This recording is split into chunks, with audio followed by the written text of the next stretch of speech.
What's up, everybody? This is Fishers of Men. I hope you've had a great Memorial Day. Today, I want to talk about this article that CBR.com published. Now, they tweeted about this and they published this article. As of now, both the tweet and the article have been deleted. Apparently, they got a lot of backlash for this, especially, and I don't know why you would post this on Memorial Day. That's like the worst day that you could possibly post it. Memorial Day or Veterans Day. Like, why would you do that? So I've pulled it up here in the Wayback Machine so that I can go over it with you. I'm going to try and run through the article fairly quickly because I just want to kind of comment on a few major points within the article. So, obviously, the title, and this is written by Caleb Clark, Steve Rogers wasn't a hero for becoming Captain America. He was selfish. So, if you're going to go ahead and call Captain America essentially the symbol of the MCU, him and Iron Man, obviously, the symbols of the MCU, if you're going to go ahead and call them selfish, you better have some strong argumentation to back it up because that is going to piss off a lot of people really fast. So let's keep going. Captain America is one of the most important characters in Marvel history, and without him, many of the great stories of the Marvel Universe would not happen or wouldn't be the same. He is central to the entire framework of Marvel's storytelling, and Captain America is emblematic of justice, honesty, and perseverance, making him the ultimate culmination of the American ideal. However, the decision for Steve Rogers to become Captain America is inherently selfish. Okay, so I agree with everything up until that last little bit. They need to very clearly and very quickly get into what exactly they mean by this. Because based on everything we know about the character, this is not true. So let's move on. Steve was rejected by the military due to his small stature and health issues, but then his life changes when he's invited to join the Super Soldier Program, which is how he becomes Captain America. However, when removing the context of what he would become, the decision is selfish. All right, we're going to remove the context. That's always great when we're going to explain an argument. We're going to just remove all the context because obviously everything in the world is without context. Already, this is stupid. Rather than contribute in ways best suited to him, Steve chooses to go under experimental treatments to artificially enhance himself. Steve's choice to become Captain America is rooted in a fetishization of the hypermasculine rather than an innate desire to do good for his country. Okay, again, I very much disagree with this. I don't think Steve Rogers was standing around going, man, I wish I was more hypermasculine. I wish I was more buff. Like, that's not what it is.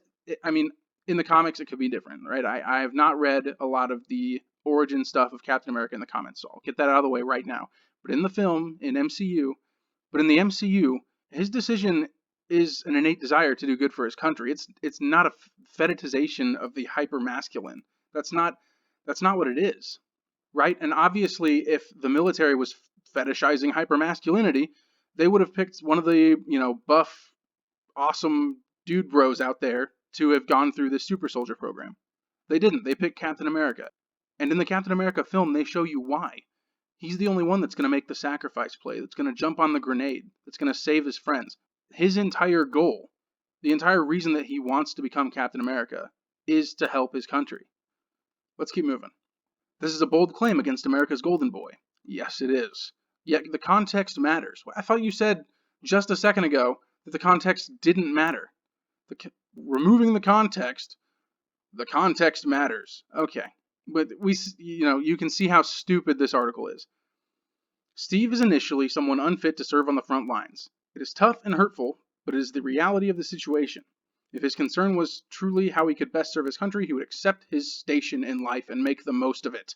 Now, I'm just going to go out on a limb here and say that this exact mindset right here, this is not like a Captain America mindset, right? Know your station, just accept it and make the most of it, right? The whole idea of the American dream of pulling yourself up and really making your life the best it can be, that's this huge American idea. And Captain America embodies that idea.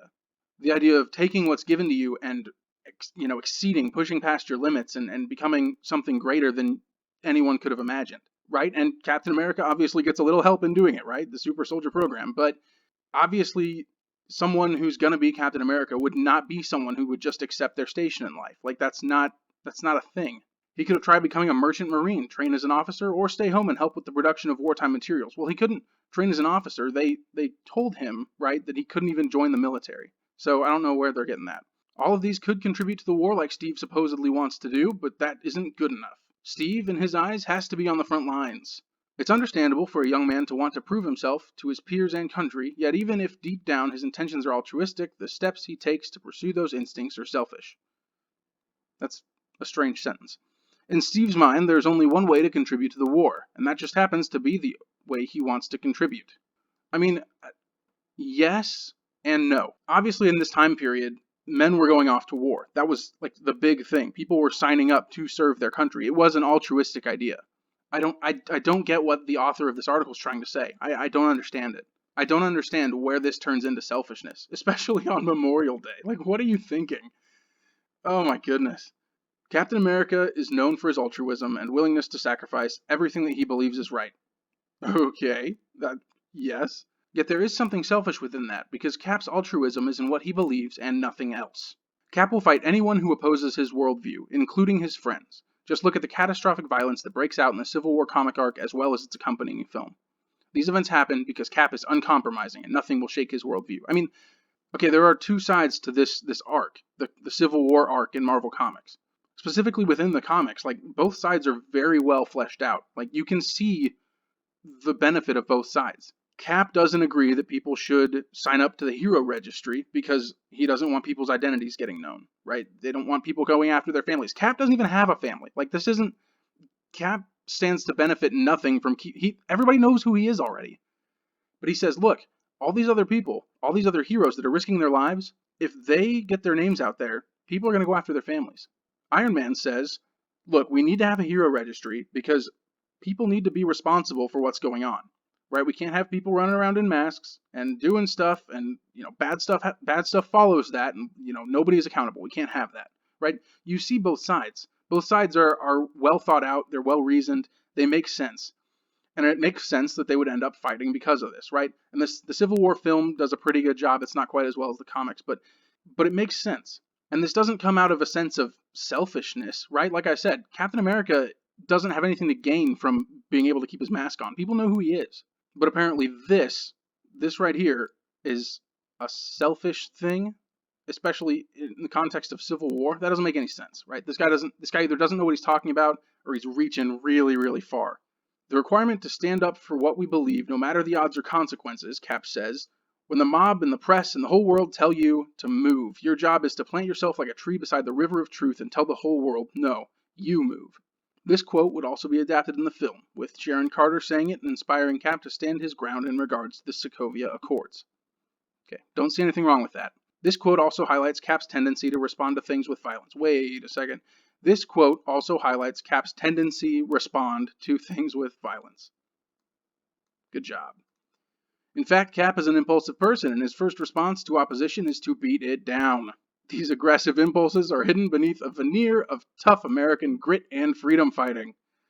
Again, that's like, I don't know why you throw in the Attack America thing. Like, it's Memorial Day. Like, okay. Also, yeah, Cap fights people. Like, he's a comic book superhero. I still don't get how that's a selfish thing. Oh, the beautiful side of selfishness. Here we go. This may seem like a condemnation, but it's not. After all, not everything Cap does is selfish, and not everything selfish he does is bad. If Cap hadn't entered the Super Soldier program, there would be no one to defeat Red Skull during World War II.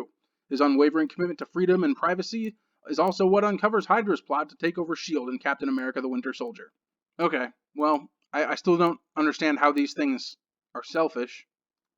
That's still not making sense to me. These arguments have not been very solid on that. But okay.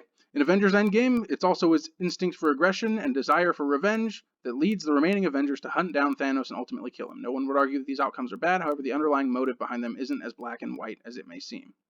Well, you've just said what his underlying motive. It's the instinct for aggression and desire for revenge. It's not even, you didn't even mention his selfishness. This article doesn't make sense, you guys. I don't like it. Psychoanalyzing a comic book character might seem trite. Whatever.